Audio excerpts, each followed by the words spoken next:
اب جناب مسلم خراسانی، ان کے بارے میں بھی تاریخ میں یہ بھی ایک بات عرض کرتا چلوں کہ متاسفانہ اہل بیت علیہ الصلوۃ والسلام اور آپ سے متعلق شخصیات، ان کے بارے میں ہمارے جو مد مقابل لوگ ہیں ان کا رویہ بڑا عجیب و غریب رہا ہے۔ ان کی کردار شکنی ثواب سمجھ کر انجام دی گئی ہے۔ اہل بیت اور اہل بیت سے متعلق شخصیات کی کردار شکنی تاریخ میں کیا ثواب سمجھ کر حتیٰ انجام دی گئی ہے۔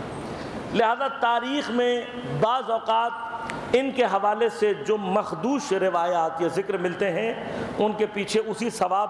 کا ہاتھ ہے کہ جو ثواب سمجھ کر کی گئی ہیں۔ مثلا جناب مختار کے بارے میں آپ کو بعض روایات ملیں گی بڑی عجیب و غریب، بڑی پیچیدہ سی ملیں گی۔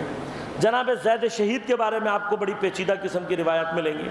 مسلم خراسانی کے بارے میں بڑی عجیب و غریب باتیں نظر آئیں گی آپ کو۔ اور یہ تاریخ میں ہمارے لیے خاص طور پر بڑا مسائل کو پیچیدہ کر دیتی ہے، اور ہم یہ سمجھنے میں ناکام ہو جاتے ہیں، ہمیں یہ سمجھ میں نہیں آ رہی ہوتی کہ یہ اچھے لوگ تھے یا برے، ان کو علیہ السلام کہا جائے یا نہ کہا جائے، ان کے لیے اچھے کلمات استعمال کیے جائیں یا نہ کیے جائیں، ہم کنفیوز ہو جاتے ہیں۔ یہ یاد رکھیے گا کہ ایک باقاعدہ نہضت، ایک باقاعدہ تحریک سمجھ کر، اور بتا رہا ہوں آپ کو ثواب سمجھ کر اہل بیت علیہ الصلوۃ والسلام سے متعلق شخصیات کی کردار کشی کرنے کی کوشش کی گئی۔ آپ کو جناب ابو ذر سے متعلق بہت ساری باتیں ایسی مل جائیں گی، جناب عبداللہ ابن عباس سے متعلق باتیں مل جائیں گی، مالک اشتر سے متعلق تمام جتنی بھی یہ شخصیات ہیں ان سے متعلق آپ کو جناب حجر ابن عدی سے متعلق ان تمام افراد سے یہ سارے کے سارے کام